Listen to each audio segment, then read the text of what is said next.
Сайн байцгаана уу? Гандигаар зорилтод нэвтрүүлэгтэй хамт байгаа үзэгч таны өдрийн амгалан айлтгая.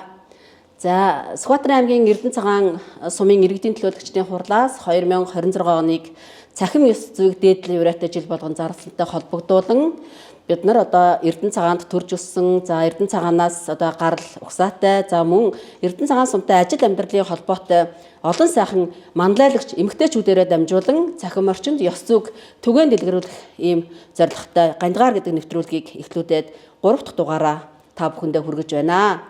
За энэний өмнөх дугаараар бид нар одоо Чонголын отрядынхаа 90 жилийн ойтой холбоотойгоор Ахмад хилчин эмэгтэйчүүдэн урьж оролцуулсан бол өнөөдөр яг одоо хил дээрээ ажил үүргээ гүйцэтгэж байгаа хилчин эмэгтэйчүүдийнхээ төлөөллийг урьж оролцуулж байна. За манай өнөөдрийн нэвтрүүлэгт Эрдэнэ цагаан сумын Чонголын отрядын нууцын ахлах офицер Ахмад буян тэгшин Цэцэнбүү, за мөн одоо ангийн хяналт үйлчилгээний тасгийн ахлах офицер Хошууч Дэмбэхүүгийн наран гэрэл, за мөн одоо ангийн хүнсний няруу Саран инх жаргал нар маань хүрэлцэн ирсэн байна. Тэгээд та бүхэн аян замдаа сайн явж ирвөө, бас хил хязгаар нутгаасаа зорж ирлээ. Тэгээд урилга хүлээж авч ирсэнд бас баярлаж байгаагаа илэрхийлье. Яг одоо ингээд дархан хил дээрээ өргөө гүйцэтгэж байгаа сайхан хилчин бүсгүйчтэйгээ ярилцаж байгаадаа их баяртай байна. Энэ бол бас хоорхон тохиох одоо миний хувьд бас том хувь зүй аахаа тийм ээ. Тэгэхээр за одоо эхний асуултаа би Цэцэнбуугаас асуумаар байна. Ялангуяа манай энэ Ахмад Цэцэнбүү маань одоо өөр нутгийн хүн байгаа шүү дээ тийм ээ. Тэгэхээр нөгөө бүсгийн хүн цагаан зэр хоёр нутаггүй гэж ярьдаг тийм ээ. Тэрнтэй адилхан бас цэргийн хүн бас ингээд тушаалаар явдаг учраас их орон хаандууд нь тэнд очиж ажилладаг. Тэгэхээр өөрийн чинь хувьд бол одоо нөхөртөөгөө хамт ингээд Эрдэнэ цагаан нутагтаа ирээд цэргийн хилчин болоод одоо ингээд 20 гаруй жил 20 шахам жил болж байна тийм ээ. Тэгэхээр энэ сайхан нутагт ингээд ирэхэд тэр говийн хүн тийм энэ тал нутагт ингээд ирэхэд хил хязгаар дээр ирэхэд ер нь хүн зон нь одоо яаж хүлээж авав, тэр сайхан нутаг маань таныг одоо өлгийдэж яаж авав, тэгээ нутгийн зон олныхоо тухай одоо ямар сэтгэлтэй байдгүй тэр тухайга яриагаа эхлэе гэж бодож байна. Яг нөгөө би бол Өмнө Говь аймгийн 70 задаг хотод төрөөд тэндээ ээж автайгаа байж Говьсөнбөр аймагт ер нь шилжиж ирсэн. Говьсөнбөр аймаг чинь бас л нөгөө говийн нутагтаа л орно. Тэгээ тэнд 10 жилээ төгсөөд тэгээд 2008 онд их сургуулаа төгсөөд шууд нөхөр маань наашаа томилогдоод нөхрийнхээ араас ирж ирсэн. Тэгээд яг нь цаг агарын хувьд бол бас өөр л дөө. Говь нутагч өөрөө халуун тийм өвчм. Энд чинь тал хэрийн нутаг болохоор тал хэрийн нутаг чинь тийм сэрүүхэн. За цаг уурн тийм байлаа гэхэд хүмүүсийн ялгаа бас байна. Эрдэнэ цагаан нутгийн хүмүүс бол маш зочломтой. Тийм нөх хүнийг ингээд эренгүүт нь тийм өлгөдөд авдаг. Тийм сайхан хүмүүс байдаг. Тэгээд би тэрийг яг юугаар хэлэхөө гэх юм бол нөгөө намайг анх томилогдоод ирж хаад нөхөр маань нөгөө нэг цуг ажилтны хүндээ ингээд аваад ирээчээ гэд нэг ахад даатгаад цуг ажилтны хүндээ авч тэр ах маань намайг Улаанбаатар тосч аваа. Тэгээд тэр үед чинь Паз автобус гэдэг нэг амар автобус явдаг байсан шүү дээ. Тэр автобусанд хоёулаа суугаад тэгээд тэр ах маань бүр намайг ч бүр халамжласаар аваад авчирсан. Тэгэл автобусанд суусан цагаас ихсвэл зогссон газар болгондоо хоол яриад торт дүүрийн авчирал манай орлогчийн ихнэр гээл намайг ч аюу хүндлээл тий. Тэгээ энд ирсэн чинь намайг бас нэг ангийн орлогч нэгэд нэг ах инх жаргал гээд одоо хурандаа болцсон тэр ах маань бас хүлээж аваад гэр орондоо байлгаад тий. Тэгээ тэр ах маань гэр орондоо аваад бас байжсэн чинь дахиад заставаас нэг хүн намайг аавна гээл бас ирсэн. Тэгээ тэр хүн маань бас нөгөө төвшин дор гээд ахлагч тэр ах маань бас намайг застав руу авч явна гээд бас мотоциклтай хилийн 5 дугаар заставаас аавна гээд ирчихсэн. Тэгээд байжсан. Тэгэл тэр цагаас ихсүүлэл ер нь хүмүүс нь бол маш найрсаг тий.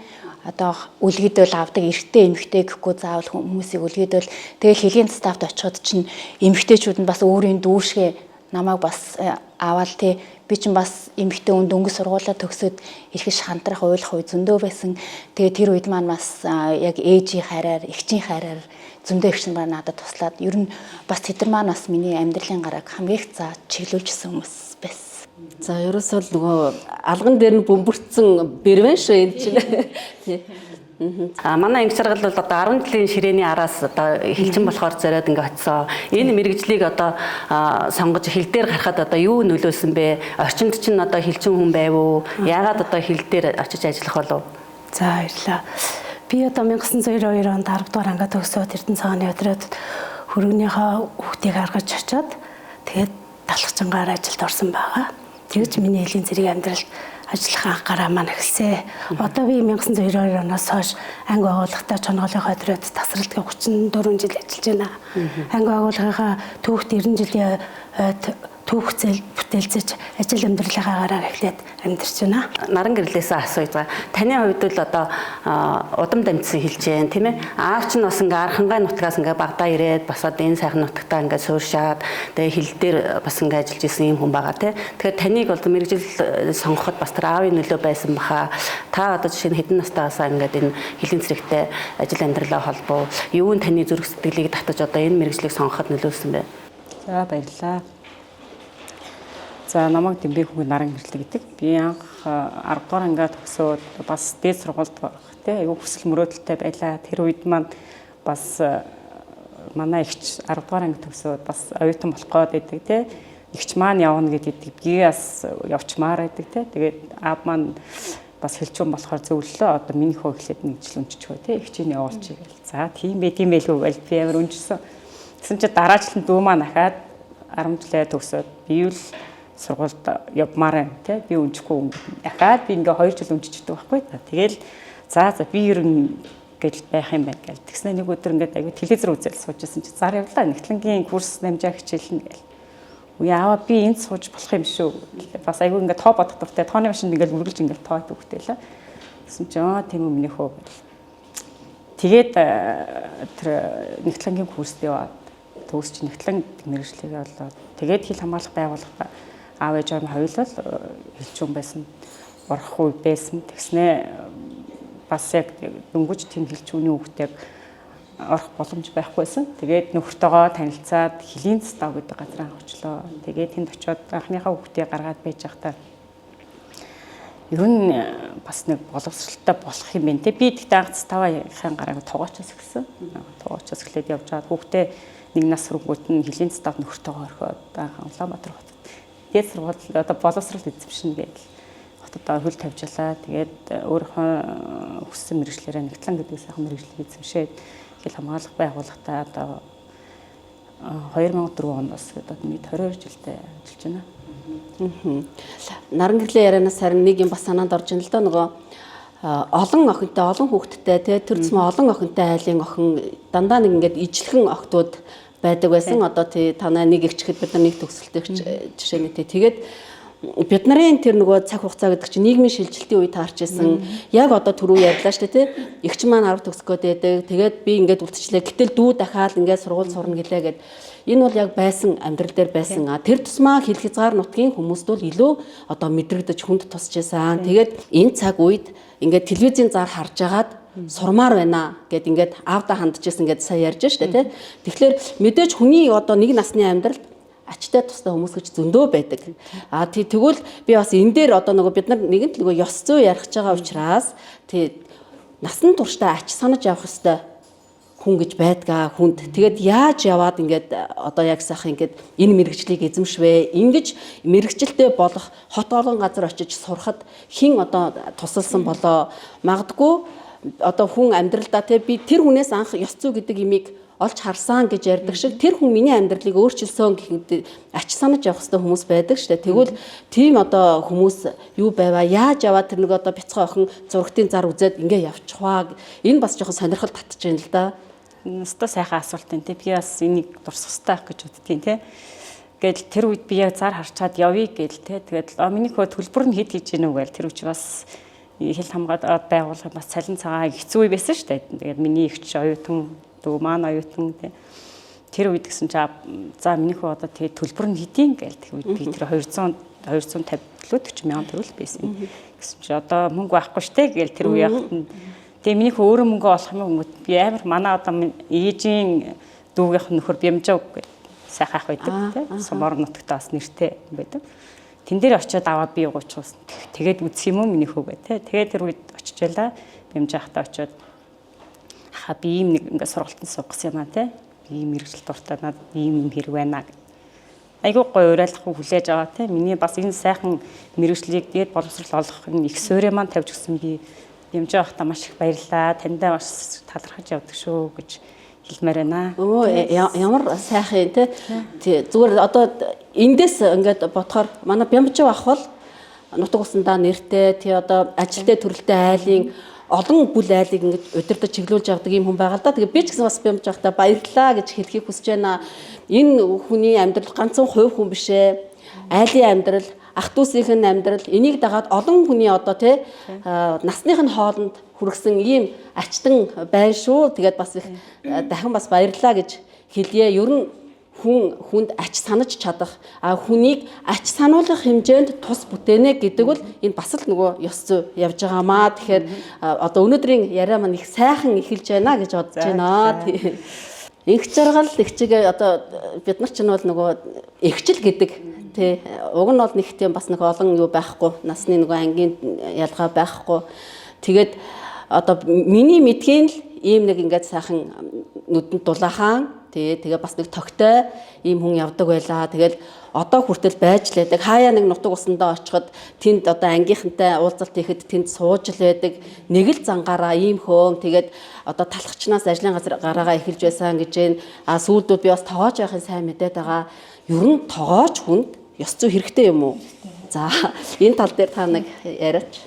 Би хувийнхээ бодлоор л ёс зүй гэдэг маань тэгэл ерөөсөө хувийн л үзэл бодол хүн дотроосоо бол доторх бодлоо зөв чиглүүлж тэгээд дотроосоо гэрэлдэж тэгж л явах хэрэгтэй. Тэр өмнө бол одоо хамт олныг дотор орж хамт олондоо хүч энергийг урам зориг хайрлаж тэгж байх хэрэгтэй гэж боддог ёс зүйтэй хүн тийм. Төлөвсрөж ёс зүй гэдэг маань мэрэгжил биш хувийн хэл ёс зүй гэж боддог.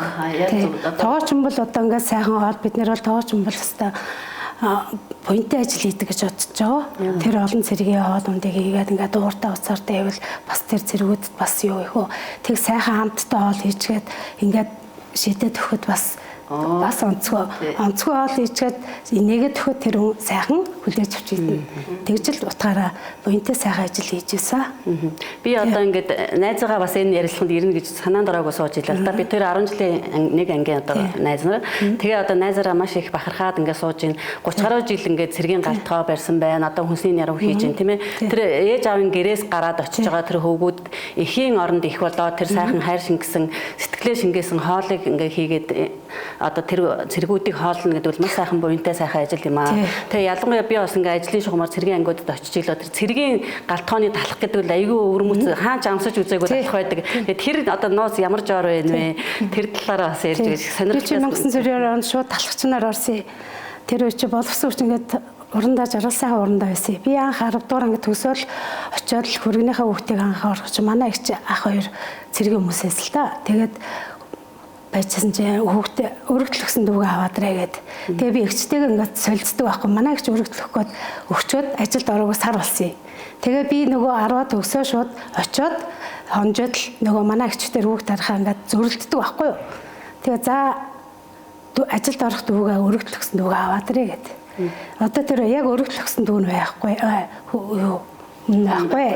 Дүү нэрсэ гэсэн чи за дүүг нь аваад ирээ. Тэгээ орсон чинь манай боловсон чинь жаргал сайхан урандаа за талхчин хийж чаднаа. Тэгж л би анх хэлийн зэрэгтэй амьдралаа олвчсан талхчин би 8 жил хийсэн. Хөрөнгөөр барьдаг байсан. Бид чинь нэг барихтаа 96 талх барьдаг. Тэр үе чинь 1 жилийн зэрэг 2 жилийн зэрэг байсан 92 онд. Тэгээд талхыг 8 жил ярьсан. Хамтдаа сайхан л талх барьдаг байсан да. Манай инх жаргал хүүхдийн нэг сайхан сэтгэлтэй хөгжилтэй болох байхгүй юу? Мэдээж манай инх жаргалын гараас гарсан талх бол гайхалтай сайхан хамттай талх байсан. Бас тэр гарынхан талхыг хийсэн цэргүүд л хятадтай ямаа гэж хэлсмээрээ тий. Тэгээд талх чинь тоогооч, би чинь бичээж одоо сүүлийн 20 жил эдэр үзсэн нэрвийн ажлыг хийж байгаа. Одоо хүнсний нэрвийн ажлыг хийж байгаа. Хэл хязгаарт түрүү бол бас ярьлаа шүү дээ тий. Цэргийн хүн цагаан зэр хоёр нутаггүй гэдэг юм бас ингээл ярьлаа. Игчээгээ дагаад хөргөнийхөө хүүхдийг харна гэд очисон олон сайхан эмэгтэйчүүд яг манай нутгийн хүн болдог. Ерөөсөө Эрдэнэ цагаан төрсөн юм шиг тий. Ийшээ гараад явхаараа Эрдэнэ цагаанаас сандаг. Тийм болчдөг. Тэр нутаг өөрөө тийм нэг өгөөчтэй, үлзийтэй, адисттэй яваад зориод очисон хүнийг дивжээгээд явуулдаг ийм нутгаа. Энийг бол одоо ялангуяа цэргийнхэн бүр илүү хэлдэг. Тэ ерөөсөө хизээч одоо юу гэдгийг Эрдэнэ цагаан өөр одоо тий Баруун аймгийн хүн байсан ч гэсэн Эрдэнэ цагааныг төрсөн нутаг шиг бодож явдаг ийм сайхан нутгаа. Тэгээд тэндээс одоо ажил амьдралын гараагаа эхлээд тийм ээ ингээд одоо бүхэл бүтэн айл ургыг үүсгээд ингээд явсан олон одоо нөгөө хүрэгчүүлээ дагаж ятсан хүмүүсийн маань нэг төлөөлөд ингээд сууж байна ангич жаргалагч маань одоо тэгэд тэнд бол одоо яг нөгөө нутгийн хүнтэй суугаад одоо хүртэл ингээд амьдраад явж байгаа. Хэдэн хүүхэдтэй болсон бэлээ танах чи? Тэгээ цуг ажилд орж исэн 3 хүүтэй. Тэгээд одоо барт манай том уу маань элийн зэрэг бас үед амцсан элчин авчаар байгаа. Одоо ажиллаж байгаа. Манай англи жаргалд маань англи жаргалаа нэг бүсэн доосгоч тийм гэж. Манай англи жаргал маань одоо их сонирхолтой бас тохиолтой нөхөр нь адилхан англи жаргал гэдэг нэртэй байхгүй юу. Тэгээд 3 сайхан хүүтэй, хүү нь бас одоо аавынхаа мэрэгжлийг өглөөд бас хилжин болсон байгаа тийм ээ. Тэгээ энэ адилхан нэртэй хүмүүс ингээд нэг гэр болоод байхаар бас хөгтөө хөгжилтэй явдлууд бас их тохиолдог баха. Тэгсэн. Тий. Тэгээ манай хүн чинь бас бид 292 оны 7 сард ажиллаж байсан. Тэгээд манай хүн чинь бас холбоонд жолоочоор ороод толбооч гэдэг. Тэгэл хаа гэл. Тэгэл за энэ хоёрыг чиглэж ер нь суух юм байна да. Үгүй суухгүй. Ахмадтай суухгүй нэг нэртэй өмтэй суухгүй гэсэн тэгээ суудаг юм байна. Суугаад одоо 3 хүүхдийн аав ээж болоо сайхан амьдарч байна. Манай хүн цэргийн тэтгэртэй гарсан. Одоо сайхан амьдарч байна бидэд. За найзтаас ажрал сайн сайхан бүхний хүсье.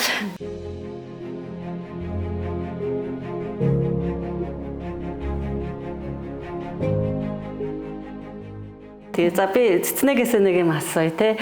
Ялангуяа одоо нөгөө өөр нутгаас ирээд манай Эрдэнэ цагаанд одоо ингээд 20 жил ингээд ажиллажлаа, амьдарчлаа, өөр хүүхдэн төрж जैन тийм ээ өсөж дэвжж जैन. Тэгэхээр ер нь энэ сайхан нутгийн бүсгүүчүүдээс өөртөө юу одоо олж харсан, юугийн шингээж авав тийм ээ.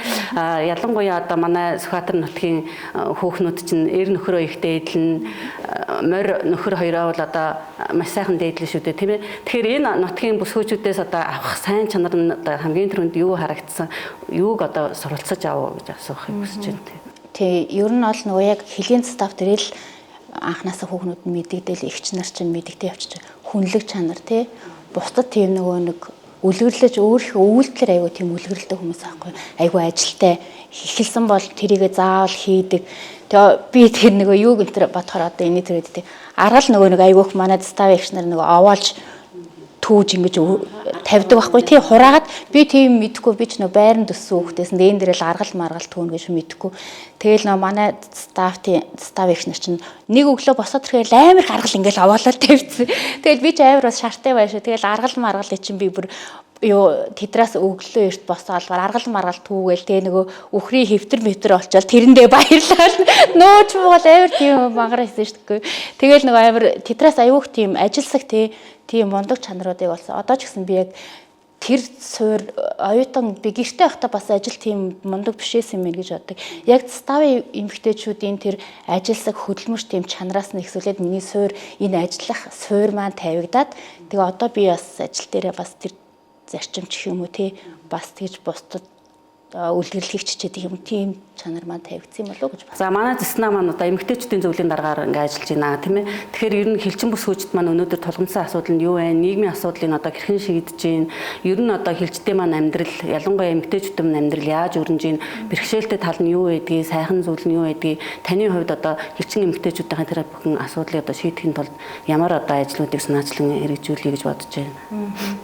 Хилчин эмэгтэйчүүд маань ялангуяа цэргийн гэхээсээ илүү одоо төрийн үйлчлэгийн албаа багштай айгу тийм бас тулгамдсан асуудал гарч байна л да. Тэрийг гэхдээ бол ганцхан өнөөдөр биш ер нь бол жил болгон л холбогд хүмүүст манайг хүүхнүүд бол тавиал явсаар ирсэн. Тэгээд анханасаа ингээ үе шаттай дараалаад бас шийдээд явж байгаа. Тэгээд хойш бас энэ маань шийдэгдээд бас маш сайхан үр дүнд хүрэх байхаа. Эн чинь бас нөгөө яг бид нар тулгамдсан асуудаа ингээд холбогд хүмүүс нь тавиад байгаа ч гэсэн яг тэр дорн шийдэж болохгүй санхүү мөнгөний ч гэх юм уу тийм асуудлууд байгаа учраас бас жил ирэх тусам бүр сайжирна гэдэгт л итгэж байгаа.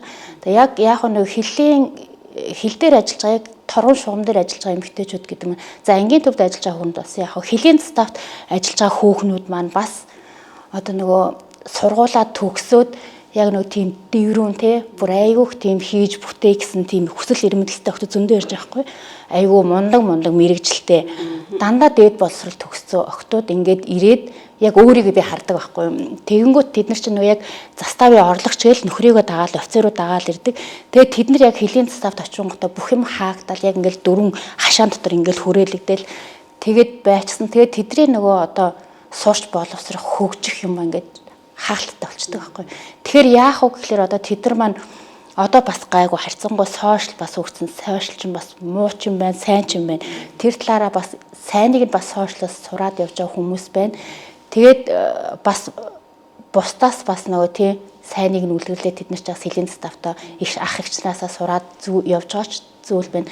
Тэгээ хамгийн тэр хилийн заставт байгаа хүүхнүүд л ер нь бас одоохондоо бол тийм зарим зүйлээр бас хязгаарлагдмал болчихвол тий. Тэгээ тэдрийг одоо бас сайхан болох байх уу. Тий. Ер нь нэг үе бодвол бас ингээд улс орон хөгжиж байна. Тэр хэрээрээ бас манай хилийн цэрэг маань бас л хөгжил дэвшил ирж байгаа бах тийм ээ. Тэгэхээр одоо та бүхний хувьд бол урам зоригтой тэр хилийнхаа дархан хилийг манад ингээд сууж байгаа та нараар өнөхөр бахарахгүй байхын аргагүй юм аа. Тэгэхээр наран гэрэл маань одоо хилчин аавын охин тийм ээ. Тэгэхээр тэр хилждийн гэр бүлд өсөж торно гэдэг бол бас нэг сайхан хүмүүжлэл бас тусдаасаа бас арай ялгарх онцлог бас байдаг баха. Ер нь хилждийн гэр бүл төрсэн хүүхэд одоо яаж хүмүүждгийг одоо ээж аав нар бол цаг наргүй тушаалаар явна тийм ээ. Бас эрт бие дааж сурдаг энэ төр баах гэж бодож байна. Энэ тал дээр та бас өсвөн хүний хувьд өөрөө одоос ээж хүний хувьд хилжин эмэгтэй хувьд ямар бодолтой явдаг вэ?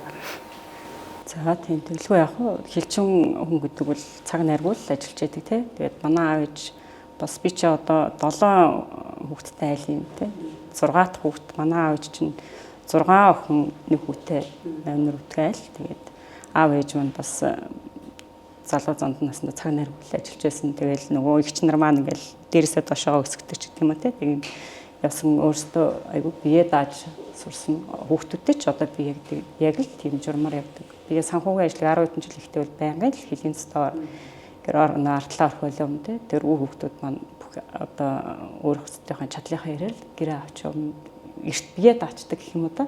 Тэг ямарс хүүхдүүдээ ямарс хүнтэй нэг сайхан хүнлэг хүн чанартай одоо юу гэдэг хүнтэй юу тийм инэрэнгүй те. Хүний хүндэлдэг голна хүний хүндэлдэг тийм байгаасаа те хүнээс сайхан үг сонсосроос хүнийг хайрладаг байгаасаа гэж л одоо сургаж явж байна да. Та хэд маань хилчид хил хамгаалахаас гадна ээж нар тий.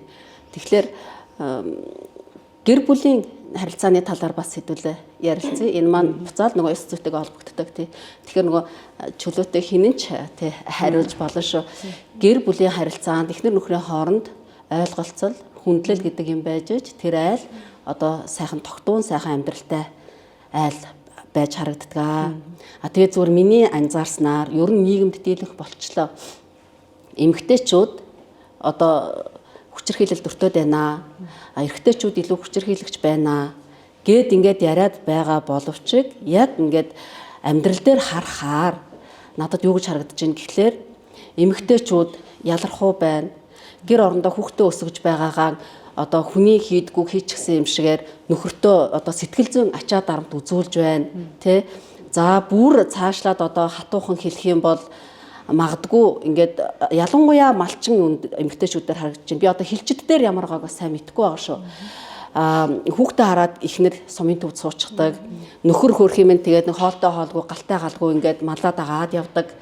Ингээд сумын төвд хүүхдээ хараа сууж байгаа ээж маань магадгүй одоо ингээд нөгөө 6 цэнгэл те за бүр одоо шууд хэлэх юм бол арх уух ийм юм дээр бас хандлага харагддаг болчихжээ. За тэгээд ингэснээрээ нөгөө нөхөртөө одоо ялархаж тийм ээ асуудал үүсгэж ингээд одоо хэрүүл тэмцэл эхэлдэг. Энэн дээр нь яадгүй гэхээр ирчүүд нөгөө хөрх юм эр хүнийхээ одоо ухаан зангаргаар тэсэж нэг ингээд гараад явахаараа уудаг ч юм эсвэл нэг уураа хүрхээр хариу үйлдэл үзүүлчихдэг. Энэ нөрө гэр бүлийн хүчирхийлэл болцоод байх шиг байна те. Тэгээ энэ дээр бас та хэд маань яг хил хязгаар нутагт байгаа хилчдийн хувьар ээж нарын хувьар бас энд санал нийлэх үү? Яг бодит амьдрал дээр ямар байна вэ? Ер нь ямар байгаасаа гэж бас хүсэж байна вэ? Ингээд нэг өөр өөрийнхөө байр суурийг хэлвэл бас сайн байна. гэр бүлийн хоёр за та ялангуяа хоёулаа тийм те цэргийн алба хаагч нар бол бас нэг ойлгох те ялангуяа хоёулаа тийм цэргийн хүмүүс бол нэг айгүй ойлгодог байхгүй юу. Нэг ойлгоно, ажлын онцлогийг нь бас ойлгоно те. Тэг гэр бүлийн хоёр хүмүүс хамгийн түрүү нэг хүндлэх те. Нэг нь жоохон ууртай устартай юм бол нөгөөт нь зөөлдөг те. Тэгжээж гэр бүлийн үнц нь байна. Тэгээд дээрэс нь бас нөгөө эмэгтэй хүн гэр бүлдээ ямар байх гэдэг бол хамгийн чухал гэж би ойлгодог. Эмэгтэй хүн 1% өөрчлөгдөхөд тэр гэр уур амьсгал 100% өөрчлөгддөг гэдэгт би бол үнэхээр итгэдэг. Тэгээ өөрөө эмэгтэй хүн өөрөө гэрээ сайхан байлгах тий ямар байхтал дээр өөрөө бас хатуу хаан гарах хэрэгтэй болов гэж боддог. Би бол яг нөгөө 7-ны 5 өдөр бол бас ажиллаад оройтчихэрдэг. Хагасан сайныг бол яг жижигэр харуул хамгаалтанд гарахгүй бол яг л гэр бүлдээ зориулдаг. Яагаад гэвэл нөгөө нэг одоо хагасан сайныг манай хүүхдүүд хүлээд авахгүй би ширээд өсч мас аяа бүгдээрээ тэгэж яг нэг ресторанд хоолж байгаа шиг ч юм уу тэгэл нөгөө тэгэж хооллох айгуу дуртай янз бүрийн өөрөө ч хоолыг сонирхолтой тэр чин бас ингээ гэр бүлийн хүнд айгуу нөлөөлдөг байхгүй эрэгтэй хүн ч гэсэн бас гоё хоол идэх дуртай гоё тавгалзаа хоолыг хараад ямар гоё хоолын энтер гэл тий тэрэндээ баясаал тэгэхээр бас эмэгтэй хүн гэр бүлийн хүн дээр маш чухал заавалчгүй одоо энэ амьдрал дээр болохоор гэр бүлийн хүчирхийллийг зөвхөн эрэгтэй хүн үлддэг гэдэг утгатай байгаад байгаа хгүй хүмүүс. Үгүй бас миний харж байгаа онцгороос эмэгтэй хүн ч гэсэн гэр бүлийн хүчирхийл. Яагаад тэр хүн зодохгүй ч гэсэн үгээрээ үйлдэлээрээ тэр хүнийг ингээд тэсгийн аргагүй болтол нь ингээд янз бүр өөрөө болцоход эргээд нэг ингээд гар хүрхтэн ч юм уу энэ намайг инглээ тэглээгээл бас тиймэрхүү асуудал байгаад байгаа шүү санагдав. Тэгэхээр эмэгтэй хүн өөрөө бас ёс зүйтэй гэр бүлээ хүндэлдэг, хайрладаг үр хүүхдтэй халамжтай хайртай байж аж бас тэр гэр бүл яагаад ч наран гэрэл бол юу гэж бодож байна? За миний хувьд бас яг адилхан миний манай гэр бүлийн бас цэргийн хүн байдаг. Тэгээд гол нь нэгээ одоо ойлгох те нэгэндээ итгэх гэдэг юм уу да тийм байх хэрэгтэй байх гэж боддгийн. Тэгэл ялгаагүй цэргийн хүмүүс цаг наргүй ажилтаа те арга гэртээ тавих анхаарал халамж ер нь яг тусгал штэ те үр хүүхдтэй хайрах юм. Сул яг л нөгөө эцэн бахамд хэлдгээр бид нар хагас бүтэн санд л жижигүр таарчихгүй бол аль болох өөр хүүхдүүдтэйгээ тий цаг хугацааг өнгөрөөхийг боддог. Тэгээд ер нь бол тий гэр бүлийн хоёр хүмүүс хоёр үнийг л хүндэлж аль тий хүндэлж байх юм бол тэр ямар нэгэн хүчирхийлэл гэдэг юм бас байхгүй байхаа гэж бас боддог. Яг энэ сэдвээр эмэгтэйчүүдэд хандаж юу гэж хэлмээр байна? За миний хувьд бол би ч салуун цагаа бас нөхөр маань жолооч тээврийн жолооч байсан. Гэрийн бараа харахгүй би ч хүүхдээ гаргаал тэгэл нэг эрэхтэн одоо хүүхд гарчин 1 сар болчин 2 сар болчин ирэхгүй штэ гэрийн бараа харахгүй тэр болгонд нь би юмэлгүй тэр хүн ажиллаад хийгээ явж байгаа. Тэгэл одоо нэгэндээ л итгэл байх хэвээр. Тэгэл одоо нэг гараад л ороод явгаар нараас нуцтаад л одоо ингээд л байргаад л одоо залуучууд тийм юм харагддаг. Тэгээ би хэлдэг залуучуудад бас бид нар зөв хөлөөр дөрөөл үзүүлэх хэрэгтэй шүү дээ. Тэгээд та нар одоо ингээд та нар ч одоо нэгэндээ итгэлгүй болсон юм яах вэ? Гараад нэг уун шоуд нь тийм байлгүй яа. Араас нь нуцтаад л үзээ хэрэг чинь яах чинь нэг чинь гэдэг. Тэгдэг байхгүй юу? Би тэгээд залуучуудад хэлдэг та нар тэрийг бойл гэд би хэлдэг байхгүй юу? Тэгээ одоо нэгэндээ итгэж сайхан амьдарч эргэтэн сайхан халуун хоол зайтай үр хөвгтүүдээ сайхан хоол ундалцсан гэрээ сайхан цэвэрлсэн тэгэл байх хэрэгтэй байхгүй юу? Сайхан нэгэндээ итгэж амьдрах хэрэгтэй. Ер нь бол гэрийн эзэн аав хүнийг орон гэртлээ тогтвортой тэгээ сайхан ингээд дулаан уур амьсгалаа бүрдүүлээд үр хөвгттэй хандаа харагдаад байх нөхцөлийг эхнэр бүрдүүлнэ л гэж хэлэх гэж байна тий. За тий. За хөвгүүд маань яг амьдрал дээр одоо ямар болчиход байгаа юм бэ? Тэр одоо үг даахгүй байна, ачаад даахгүй байна, сул дорой байна гэсэн юм яриад шүү дээ тий. Үнэхээр тийм байгаа мó? Та бүхэн одоо амьдрал дээр байгаа хүмүүс тийм ээ. За би цэргүүдтэй их ойр дотн ажилладаг. Жилээс жилдүүл цэргүүд маань их юу байна? Сул дорой, гоншиг нуур нялцгаа тийм байна. Тэгээд олон сайнтай муутай байна. Тэгээ бид нар бол ээжийн хувьд тэгчийн хувьд бол бид нар цааш их зөвлөдөг цэрэгт ирээд ямар байна юм байна гэж асуудаг зарим нь сайхан байна гэдэг зарим нь бол одоо жоохон арай жоохон сулдуу тэгээд нөгөө арт тийм амьдралаа чөлөөтэй ингээд одоо чинь бүх ардчил тал руу чөлөөтэй болсон юм байна. Тэгээ чөлөөтэй дарга зэрэгтэйгээ харьцдаг одоо тэгмээр юмараа одоо сошиал юунд одоо утас баримаараа тийм байна гэж ярьдаг л да. Бид нарт бол тийм баг. Тэгээ яав юм гээд бид нар асуудаг. Дотор нь ажиллаж байгаа. Одоо тэгээд та нар цэрэгт ирснээрээ ажил суурна, үг даана. Хатуу чанга болно. Ядаж нэг өнгөрөөж сурна. Ард байх юм бол та нар одоо нэг өгөөгөл өрүүлзэл та нарын одоо ингээл хувьсвсгийн тэхгүй нэг өгөөнгөө хоёр өнгөрөөж гурав дахь дээрээ та нар яг тийм тэгээд байгаа хичээгээд бид нар бол дандаа хэлдэг байхгүй. За сургадаг бид нар. Ээжийн үед чи үед бол дандаа хэлцүүлдэг. Тэр тусмаа хил дээр алуу хаана гэдэг үл өстэй нөгөө нэг зассан шагаа шиг болоод ирнэ өстэй тийм ээ. Тийм шүү дээ. Тийм их жаргал хичээлж байгаа үнэн. Анх нөгөө хаана ирж байгаач мэдэхгүй тийм нэлцгай хүмүүс ирдэг байхгүй. Одоо ингээл 100 цэрэг ирлэхэд 100 өөр айлын 100 өөр хүмүүжлтэй хүүхдүүд ирнэ. Тэр болгоны аясаар тааруулахгүй шүү дээ. Хэдий дүрм журам ёс зүйгүй ярьж байгаа ч гэсэн тэр хүнд бас тааруулна. Хүмүүс чинь дарга нар чинь энэ үнтэй яаж харьцуул болох вэ? Сая манай цэрэг татлагаар ирсэн чинь бас нэг аюу хөөх юм болсон байхгүй. Тэгсэн чинь цэргүүд ирээл Улаанбаатарын цэргүүд ирээл ингээл жигсэн байжсэн. Тэгсэн чинь манай штаб нар гараад танилцаал ингээл энэ ангид ирлээ мөрлээ гэсэн нэг цэрэг ахаа би хаана ирчвэ гээл тэгсэн чинь манай штаб нар аюу хөөх ахын доо эн чин байж тээ Сүхбаатарын аймгийн Эрдэнэ цагаан гэсэн. За маргааш бүгдэнд нь тайлбарлаж өгөө гэсэн ингээ. Тэгэхээр тэд нар чинь хаана ирж байгааг үнэхээр мэдгүй цэрэг гэдэг үгөөч сайн ойлгоогүй ингээл 18-наас нь түрэл явах л ёстой гэж бодоод тэгээ ирж байгаа хүмүүс тэгээ ингээд өөр айлын өөр хүмүүжлтэй хүүхдүүд ирээд тэд нар чинь цэргээс халагдаа явахдаа хэлдэг үг нь юу гэж аюу гоё би эр хүн болоод явлаа гэдэг үгийг хэлдэг байхгүй.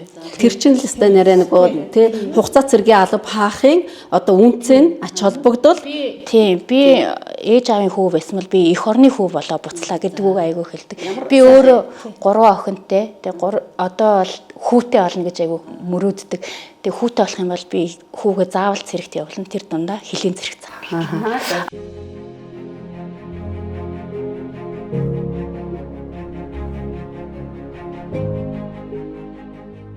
Одоо бид нарыг үзээ сууж байгаа ээж нарт бас хандаж хэлээсэ гэж бодож байна л доо. Одоо хүүгээ цэрэгт явуулах уу, яах вэ, болох уу? Одоо бас хэцүү юм сонсогдоод байхаа ингээл бас эргэлзээ их байдаг л да. Тийм ээ. Би л одоо хүүгээ хүндэт харуулын ангид ингээ үзэх баяртай байгаа. Миний хүү маш сайхан эргээр өөрчлөгдөж байгаа.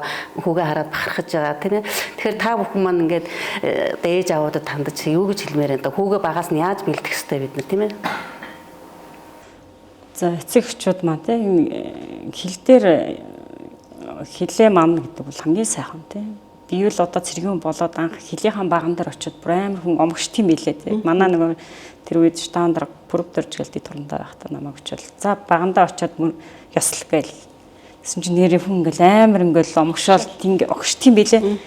Ямар гоё нэрээ гэдэл эмхтэн чинь дүнгийн цэргийн болчоод хүмүүс тэгж ярихаар нь бас тэгдэл юм бах та гэж бодож байсан. Үнэхээр тийм аяг гоё юм лээ. Тэгэхээр эцэгчүүд маань хүүхдэд гоё цэргийн албан тэр тусмаа хөлийн цэрэгт сайхан тий тэр сайхан ариун багшин хил дээр очиж хөлийн мануулсаа тий хөлийн цэрэг бол сайхан зүйл би одоо яг нөгөө сая шин цэргийн алба 130 цэргийн алба авч ирэхэд би хувцалсан байхгүй та тэгээд ингээд айгүй хөөрхөн гэл нэрийн дуудаад хувцлуулаад байхад хөөрх стихчээ би тэд өмсдөг штэ гэл амар хөөрхөн гүүжрэл тэг ингээд сонгуулаад өмсөөл ингэж явж ирэнгүүтээ ингээд толон тараад хувцас өмсчиодсэн чинь энэ цэргийн хувцас чи ямар гоё юм бэ гэх тий айгүй хөөрхөн тий дүнгууд би өөрийгөө өөрөөр олж харж байна тий би хоёр охин ганц бүтэн байхгүй та тэгэл хөөрх минимум хөөжсөн мэт ингээл явах та гэд айгүй тийм хөөрхөн тэгээд маргааш нь жигжүүрт байж байгаа нөгөө цахныхаа даваа иж ийн гэл хөөрх ингээд л нөгөө төлч оёс сууж тэгээд би ингээд байхгүй ингээд нөгөө төлч ингээд тэгшиг ингээд очих тийм ээ л та тэгээд нөгөө зах чи ингээд жоохон дугуй штэ ингэнгүүт нөгөө ингээд завсартаа харагддаг наашир айлуу наашир ингэж ойдгүй штэ ингээд дугуулаад ингэнгүүт ингэхгүй нүгс өө анаа тэгдэг юм байна ш. Тэгэл амар хөөрхөн те. Тэр мөр нь аюу хөөрхөн. Ер нь тэгээд яг л аав ээж нь тийм хараас төрсэн тийм хөөрхөн хүүхдүүд ирж байгаа те. Тэднийг бид нар бас зөв хүн болгох хүмүүжүүлэх хэрэгтэй л гэж боддог. За одоо яг нөгөө албаа харж байгаа хүмүүс учраас нэр орон нутгатайгаа яаж ажиллаж байна вэ? Хамтын ажиллагаа ямар байгаа вэ? Бас ямар байгаасэ гэж боддог вэ?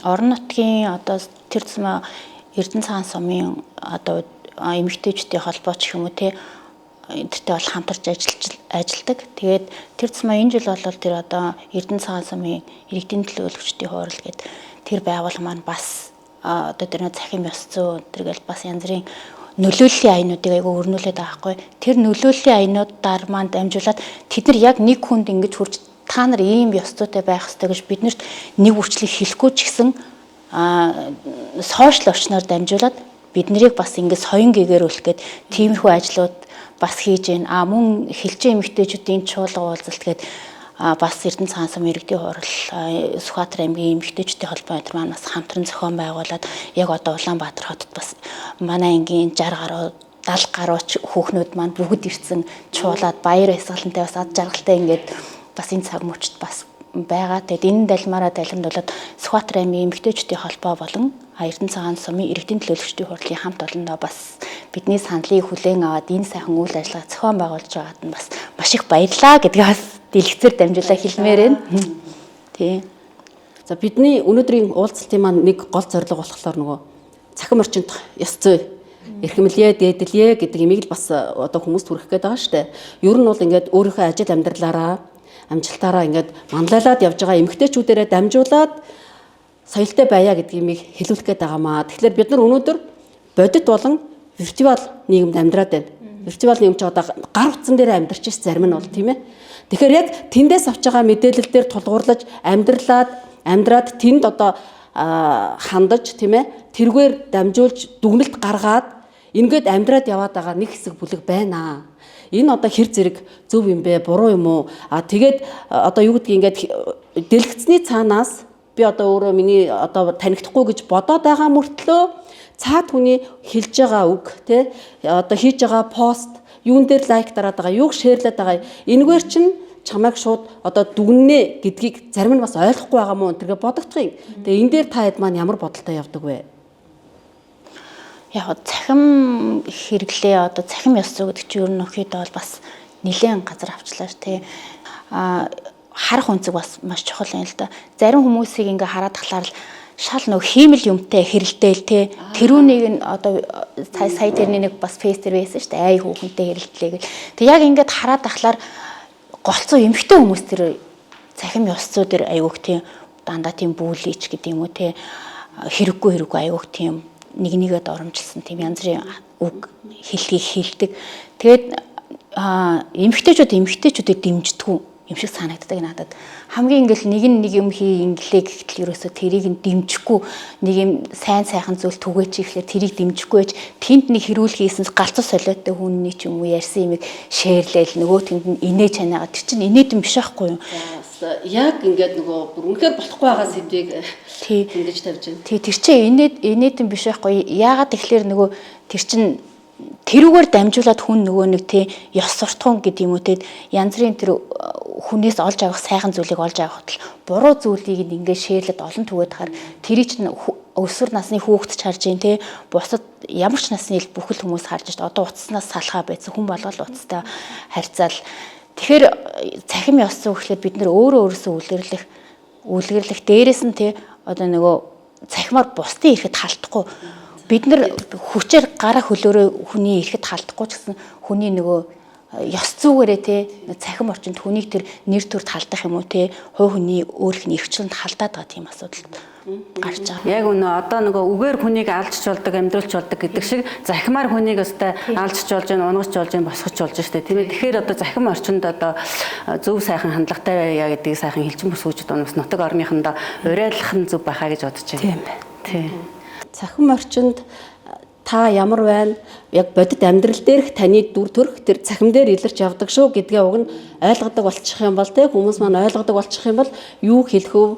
Юу постлох вэ? Юу шеэрлэх вэ гэдгээ хүртэл нэг бас нэг арай нэг хэм хэмжээнд бариулах байхаа те зөв сайхны хэм хэмжээнд бариулах байхаа л гэж бодож штэ. Монголчууд чинь дээр үеэсээ хүүхдээ мууг битгий хар, муухайг битгий хэл гэж сургаж хүмүүжүүлж исэн ард түмэн чи одоо жинхнээсээ муухайд нүд чихийн тасгаж байна. Энийг ээж аавууд бас ойлгодог байвал бидний ирээдүй бас нэг зөв сайхан явах юм шүү гэдгийг бол бас ингээ бүсгүүчүүдийн ярианаас олж харж байна.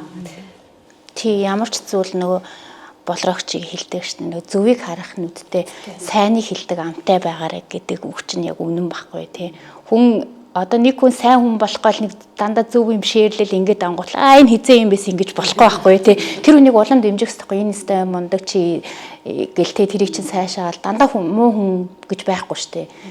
Жохон зөв тал руу чиглүүлэл өгчөдөл ямар ч юмхтэй хүн тэгэл засраал явчихна гэж ойлгож байна. За таны бодлоор бол цахим орчинд яаж харилцах ёстой юм бэ? Өөрийнхөө үзэл бодлыг яаж илэрхийлвэл зохистой санагдаж байна? Миний бодлоор бол одоо би бодож байна л да. Манай сум орон нутгийн удирдлагууд ингээд сум орноо хөгжүүлэх ажил үйлстэй их сайн сүүлийн үед орж байгаа л да. Тэгээд одоо тэднэрийгээ харлуулад юм хий гэсэн бүтээ гэсэн хүмүүсээ ингээд харлуулж тийм үү? Тэг шаардлагагүй л гэж боддог. Янз янзын юм бичээд хүмүүсээ харлуулад байх хэрэггүй байх гэж бодож байна. Бас урам зориг өгөөд хий өсөн сэтгэлийн дэмжиж тэгээд цахим орчинд тийм эерэг хандлага бүтээгээсэй л гэж бодож байна. Таны хувьд энэ тал дээр ямар бодолтой байна? Миний хувьд бол одоо тэгээд энэ сошиал дээр яваад байгаа тий одоо сум орон нутгаа хөгжүүлэх талаар янз бүрийн бас ингээд мэдээлэл аяг оруулж штэ. Тэгээд тэрэн дээр бол өнөөдрийг биш тий гоё тийм ирээдүг хараад тий гэгээлэг бид нар чинь мэдээж үр хөвгтөд тийм сайхан ирээдүг бүтээх гэдэг штэ. Тэр одоо сум орон нутг маань хийх гэж төлөвлөөд ингээд яваад байна. Тэрийг аль болох сайхан гоё зөв талаас нь тий ирээдүгээ хараад гэрэл гэгээтэй талаас нь хараад гоё үр хөвгтүүдтэй гэгээлэг талаар нь гоё захим төлөвлөлдөг байгаасай тий хүн болон хүнийг одоо тэр мэдээллийг зөв талаас нь гоё тий гэгээлэг талаас нь байгаасай гэж боддог тоо.